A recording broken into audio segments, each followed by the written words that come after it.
So we're going to go right into the creative economy. We're going to talk arts and culture. When I was an undergrad at Duke, I was fortunate to run a theater company for 4 years. And the arts have always been near and dear to my heart. So the opportunity to bring forth a group here, a panel to talk about the arts, was an opportunity that I seized. So I'm going to bring out, come on out guys, 4 folks that I have been dealing with in this space, learning from when it comes to the creative economy, and really thinking in terms of what we can do in the region to spur growth, looking at innovation, looking at culture, and making sure that we never ever forget the history of the arts, not only here, but across the state. So let's start off with some introductions. Jennifer Lane, I'm Executive Director of the San Benito County Arts Council and on the Advisory Council for California for the Arts and California Arts Advocates, which is our statewide arts advocacy and lobbying organizations. Good afternoon, everyone. I'm Nick Kalobakib. I work for the city of Watsonville, where I wear 2 different hats. I am one of the deputy city managers, along with the Parks and Community Services Director. So I oversee Parks and Recreation, along with libraries, homelessness, strategic planning, and a whole bunch of other things that nobody else wants to do. Although I don't identify myself necessarily as an artist, I did grow up as a theater nerd and kind of dabble in photography. Hi, I'm Annette Anderson-Caton. I am one of the co-directors of the newly brought back to life Carmel International Film Festival, which we just held October 2nd through 5th. We brought it back last year, and I'm excited to share more about that with you later. I don't want her to gloss over her history too quickly. She was also the former new media director for The Simpsons and Futurama, so she brings a Hollywood history and was Faye Dunaway's assistant. That was Annette's first job in the industry. I'm Lawrence Rock. I'm a lifelong Carmel, Monterey resident, love this area. I'm a 3-time movie director. I did 3 movies with the Eastwood family. One which was Diablo, the first Western for Scott Eastwood, and I'm also the co-director of Carmel International Film Festival. We're striving to connect community and the creative economy with film and international publicity of our area.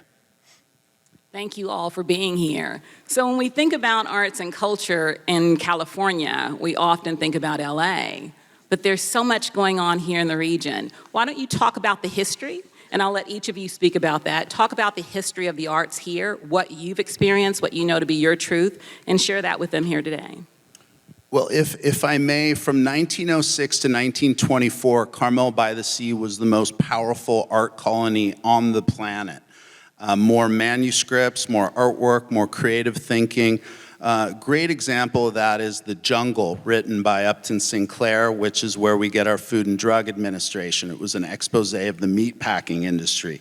So we have an incredible artistic history here, but we also see it not being mined properly. In terms of celebration of that history.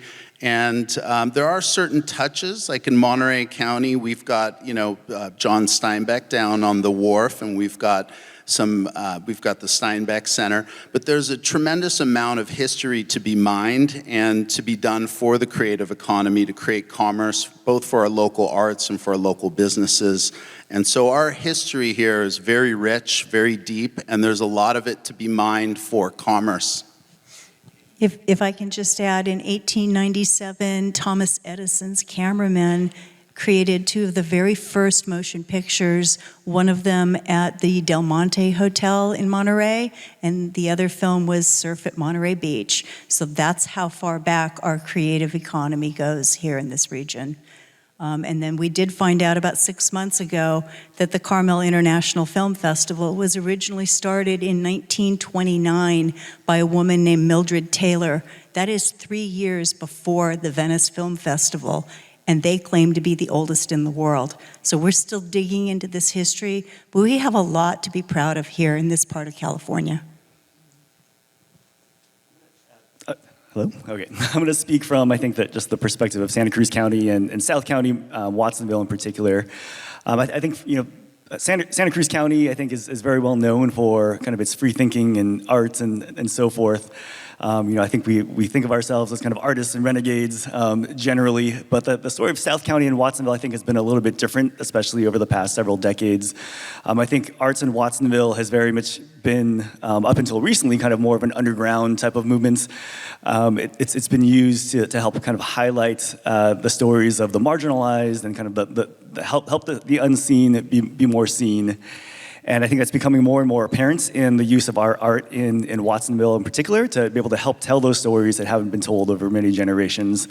And just really, really excited to see where we are at now. It feels like we're kind of in the midst of a movement for the arts in Watsonville, where there's large kind of momentum from the institutions of government and our many kind of nonprofit organizations that work in the arts to really just propel art to a new level, to kind of drive economic development and, again, kind of tell the story of our community.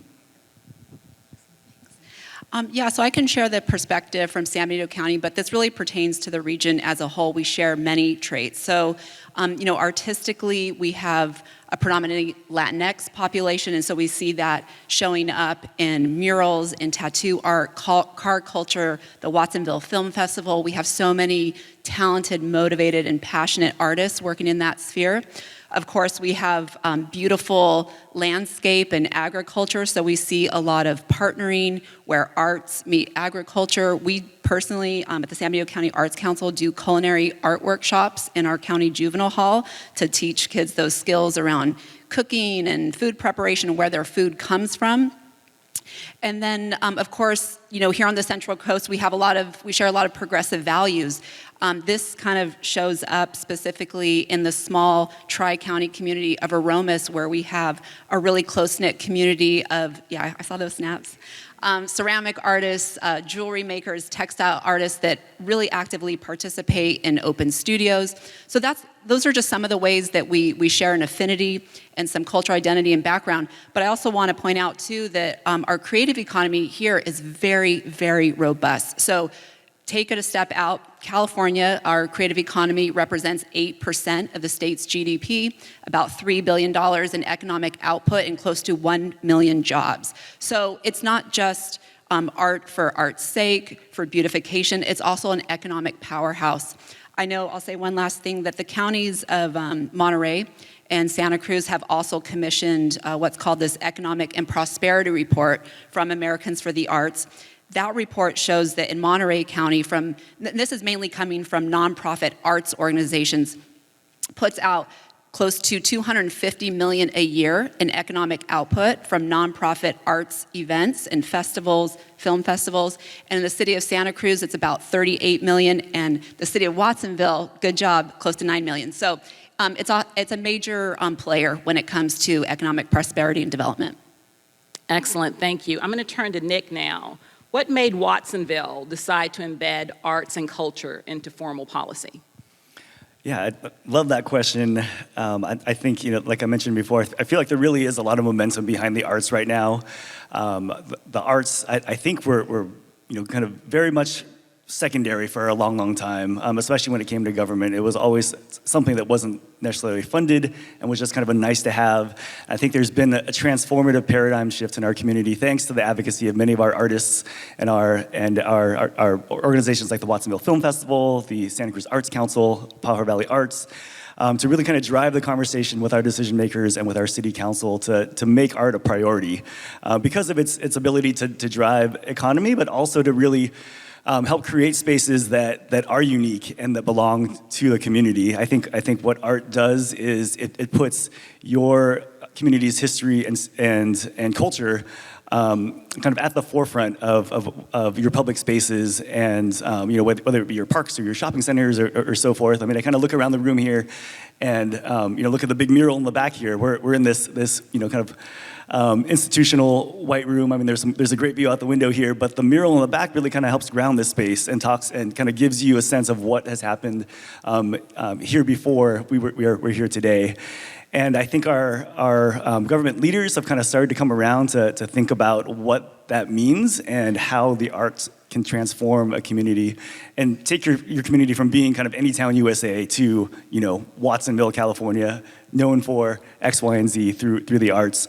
So we were fortunate enough a few years back that our council helped us pass a percent for the arts ordinance, which means that when developers build things in our community, whether it be residential or commercial developments, they now pay into an arts fund that helps us create public art throughout our community. It helps to support the performing arts, and allowed us to create a public art master plan that our council actually just adopted a couple of months ago that is kind of now our blueprint or our roadmap into the future as we kind of start to spend those funds, but help us support kind of in a real systematic way to kind of grow this arts movement in the city of Watsonville. We've seen some great developments that have come out of that almost immediately. We actually applied for downtown Watsonville to become a cultural district through the California Arts Council. It's been about 5 years since that opportunity has been available, and we just found out recently that we've made the second round. So keep my fingers crossed. We've got a site visit in a few weeks. We'll see how that turns out.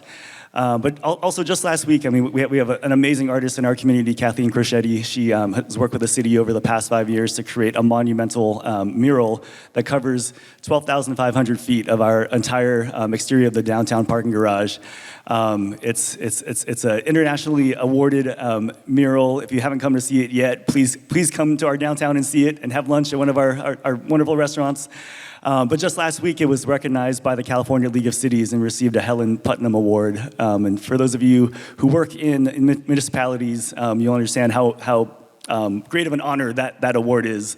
Out of the 480 plus cities in California, little Watsonville won the award for economic development through the arts. That designation for that project, and so we've got a lot to be proud of, and we have a long way to go.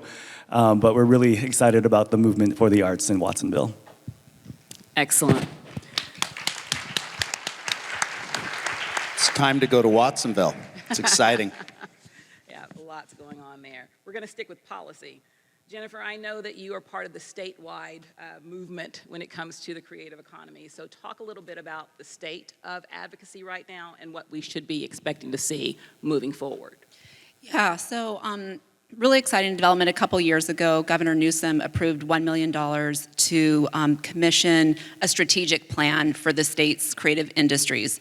This funding went to the California Arts Council, who appointed group of creative economy workers, everything from nonprofit workers to folks working in gaming, film and television, and so forth. I was fortunate enough to get appointed to that work group. And so over the course of a year and a half, we got together and really, just discussed the most nuanced issues you wouldn't imagine. The folks leading this strategic planning session with the Institute for the Future, which was a really great framework. This futurist thinking of how can we not only uplift and support our creative economy of today, but really plan and build for the future. So this plan, which is this abstract plan we're all waiting for, we've been told it should be released any day now, but it really provides some targeted recommendations and strategies that the state can use to kind of support the local level, and then also vice versa, how the local level with our cities and counties, how we can leverage those state resources to build out our creative community. So I will say, we're hoping to release this plan, of course, online very soon, but we will be holding a town hall in the city of Watsonville on January 10th, and I'll make sure that somehow we get the information to you all to join to see what are those strategies and where you all fit in, because a lot of it really is based on and can't be made possible without these cross-sector partnerships. Excellent, thank you. Given the history of you two, I want to start with you when it comes to this question. How are you seeing the creative and tech sectors intersect, and what opportunities could strengthen that collaboration? Well, I think if I can start this conversation, film and television, those industries are becoming more and more decentralized, and creators are really able to go out and make a film with just an iPhone now. So there is a democratization of filmmaking that's happening through technology catching up to what needs to, we want to be able to film in 4K. And we can do that now with an iPhone. So it's really leveled the playing field in a lot of ways. And because of the decentralization of Hollywood, those jobs and those opportunities, can spread throughout California. You don't necessarily have to live in Los Angeles to work on a movie. You can live in Watsonville. You can be a person that grows up through, one of the arts councils, one of the arts programs, and then you decide you want to tell a story of your local history, of your area. You find a good story. Make a film. You can enter in the film festival. It creates commerce. It brings people to use the hotels and to use the restaurants when they come and visit the film festival. So it's really boats rise. All boats rise with the rising tide. If you tie the local organizations together with film and television and create a culture of creativity through the decentralization of Hollywood, it can dramatically affect small communities throughout California. It might be a little bit off topic, but that's where I went with it. That's great. I love that. And I want to pivot to you because we were speaking about this as well. So give me your take on that intersection when it comes to tech and the creative economy. Yeah, it's interesting because tech is really immersed in everything that we do, and so is art. So we have a lot of alignment there. I think there's a couple ways to think about this. One is there really are some incredible examples of art merging with tech. So there's a lot of interest these days. I'm sure a number of you have participated in these immersive art exhibits where you see a immersive Van Gogh come to town, and it's a huge draw for tourists and locals to see. We see this also a really clear example. How many of you have been to Sensorio in Paso Robles? Yeah, there's some hands there. So this is a solar panel light installation designed by an artist, and it has totally put Paso on the map for tourism. I know folks that have been 3-4 times. They stay a whole weekend. They stay in the hotels, spend money, come back with merchandise. So there's that way to look at it. The other way, too, is with this Creative Economy Work Group, we talked a lot about AI, but I will say I think we were about 1 year short in our conversations because just as we were concluding our conversations, just so much information was coming up around generative AI. We know that AI will displace jobs. We saw some of these first examples happening in Hollywood. We saw it happening with, artists' copyright infringement and so forth. We know that's going to happen. So one thing that I mentioned to Lavera that came up during our creative economy talks was like, if we know AI is going to displace jobs, we know that the creative sector needs public and private financing. Could we put a tax on AI, like a sin tax similar to tobacco or alcohol to, support upskilling, retraining these workers who will lose their jobs? So there are ways I think that we can leverage these opportunities and not treat technology as this train that's coming and there'll be winners and losers, but how can we work together to really uplift our economies, holistically and as a whole? Excellent.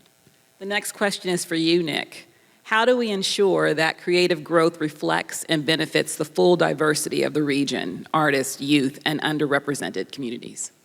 Well, I'll start by talking a little bit more about the process that we use to develop our public art master plan. It was definitely a very engaged 12-month process where we worked with our local artists, with our art organizations, our Parks and Rec Commission, along with our city council members and local artists, first and primarily to get their feedback in developing the plan. We had an advisory board made up of a diverse mix of artists, from performing artists to visual artists, artists of all colors and backgrounds, to help really kind of help us identify the goals and the strategic actions for that plan. They were also really kind of our trusted voices that went out into the community to help solicit feedback from the general public as well. So having our art community really kind of be the driver of the development of that plan was really key. And I think we put together a great kind of guiding document moving forward into the future. I think the other piece that I feel is really important as a parent and as a community member is what happens in terms of arts in our schools. I think we're in a great place and have some amazing opportunities now with Prop 28 that just passed a couple of years ago that helps to funnel funding for art and music into our K through 12 system. I know our local school district at Pajaro Valley Unified has done some great jobs at bringing in actors and world-class filmmakers and musicians and so forth into our programs to help kind of gain exposure to our students on what they can do. That over the past several decades, we have really generations of young people that have missed out on those opportunities, and I think the more that we can do to help support our school districts in guiding the use of those funds and making sure that the largest number of young people possible can be exposed to the arts at a young age, especially our young people of color, I think will really kind of help to turn around all those years of lost exposure to the arts, and will hopefully kind of create a new renaissance of young people who are interested in the digital arts, the performing arts, and so on and so forth. Excellent, thank you. I'm going to open this up to the entire group. What would it take to build a sustainable creative workforce here, where artists, filmmakers, and cultural entrepreneurs can live, work, and thrive long term? If I may, I think it really comes down to connectivity and communication, first off. If artists aren't talking and they're not communicating, you can't really create a workforce. You can't figure out where all the resources are.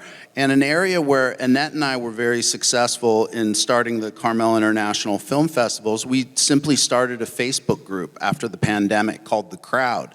And the goal of The Crowd was get the artists together to start talking.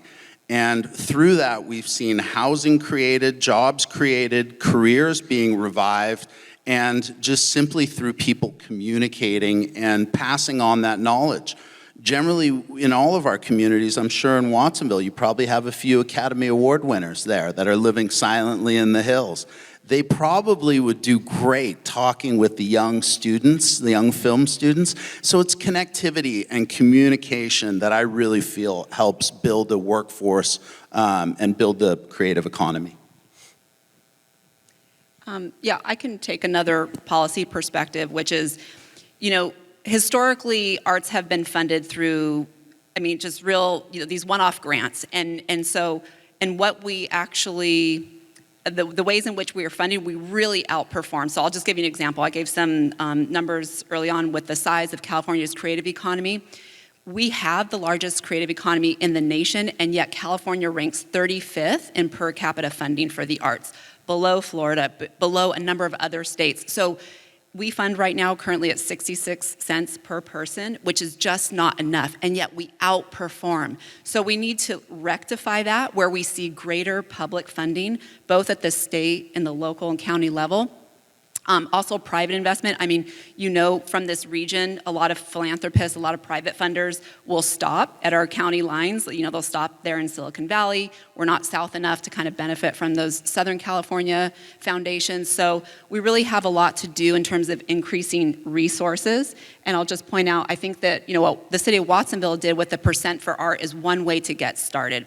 So we really just need to allocate a percentage. I don't want to say small percentage, but reasonable percentage out of every, infrastructure project, state agency budget, just allocate that to the arts. And you can hire a cultural strategist to come work within your agency. You can commission public art. You can do community programs. That's the way that we're going to really sustain these art jobs.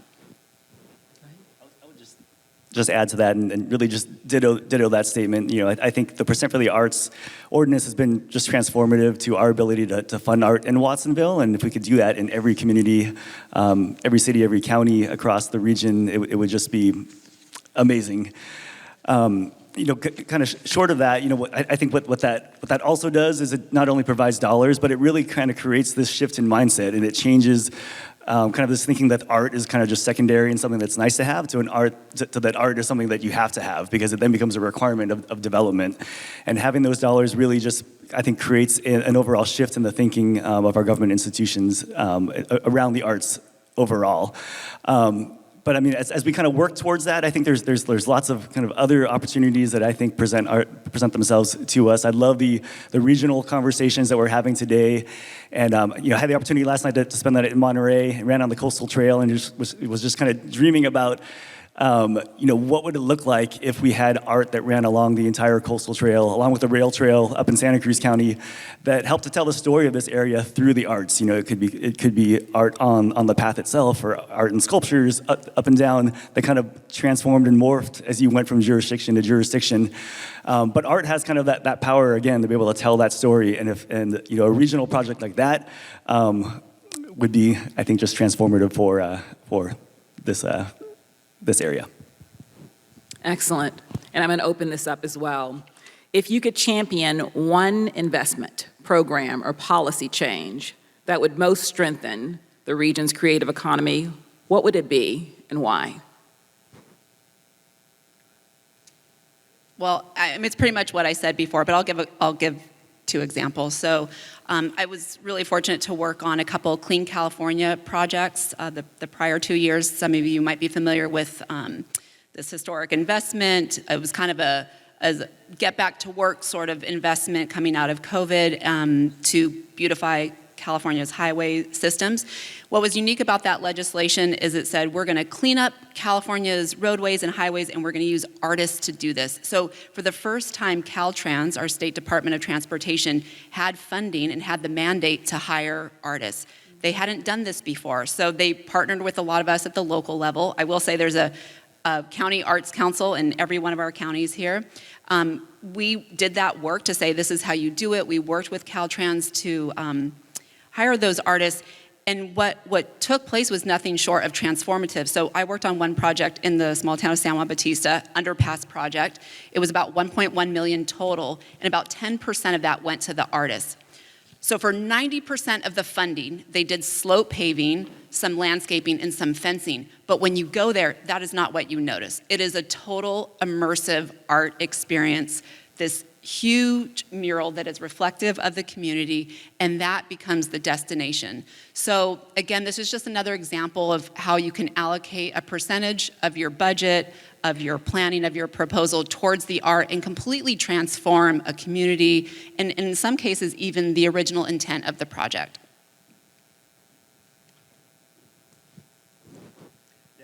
I think it's been said a few times over, but really, again, Percent for the Art ordinances program has really just changed fundamentally the ability for local organizations, local government to be able to fund the arts. And again, just kind of takes the idea that art is secondary and pushes it to the forefront. Because it's really sending a message to say that when you build something new in your community, it has to include art, and that's essentially what you're saying when you adopt an ordinance like that. And it's very different from, just build something if you like to make it pretty. It's really saying it's required. I would like to see the cap removed from the new California Film Tax Incentive Program. It's capped right now at $750 million. I think we should remove that cap because film and television creation creates more jobs for artists than any other type of endeavor that I can think of. And I know since 2023, with the 2 strikes that the industry endured, there were approximately 40,000 film and television jobs that were eliminated, and we really have not bounced back from that. The new tax incentive program is going to help that. I think, Lawrence, you have some statistics on that. Sure, I could pull them out.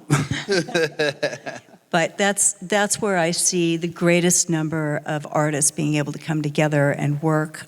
You've got all kinds of artisans that work in film and television, costumers, background painters, makeup artists, writers, actors, directors, lighting people.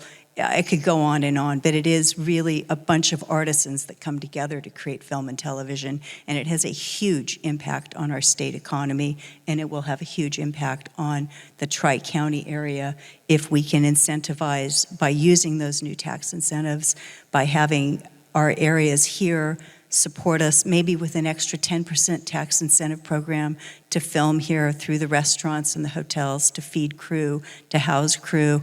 And then if you add to that, adding a production office in an economic opportunity zone, and we have lots of them in this region, in Salinas, in Seaside.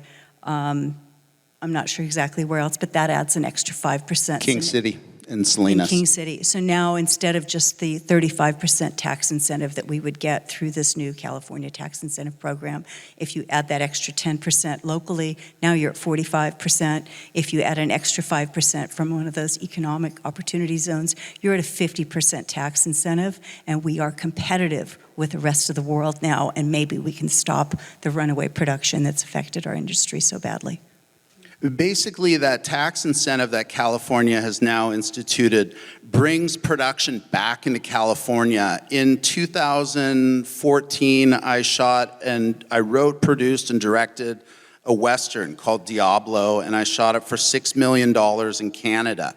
I was originally going to shoot that in Big Sur, film the movie in Big Sur. I did it in Canada because the Canadian government gave me a $1.5 million tax incentive. So we financially had to shoot it out of the country.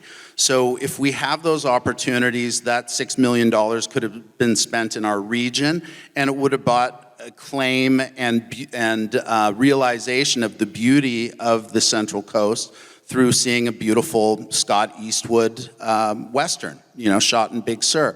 So I advocate for the tax incentive to the cap to be taken off, like Annette said, but I also feel that we need a real grassroots movement in our communities.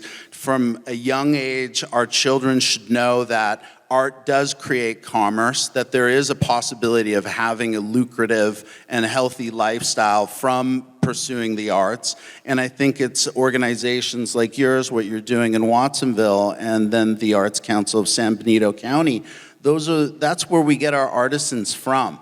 So it's twofold. It's really, we need a really strong tax incentive so that we keep our cultural identity of filmmaking in California, and then we need groups like, the San Benito Arts Council to have these young people get immersed in the arts and learn the business of it at a young age. And if we do those two investments, then they lean against each other and hold each other up. Then we keep that cultural identity of California through filmmaking, but we have our young people developing and building careers in their own community and not having to move to Los Angeles. Watsonville is a beautiful place to live. I like Carmel. I'd like to stay in my own community and not have to move. So it's those two things, grassroots, and then also keeping that California tax incentive so we keep Star Wars filming here, Big Little Lies filming here. I mean, Big Little Lies was transformative for Monterey County in terms of the example of the beauty of the area. It brought so much tourism. It would be a shame to shoot it in Georgia. And that's really what's happening. So keep that tax incentive going, and then grassroots investment in organizations like yours. Excellent. We're out of time, but this conversation is going to keep going on. So looking forward to gathering with you guys next time to continue to talk about the creative economy and the arts in the Tri-County region. Thank you all.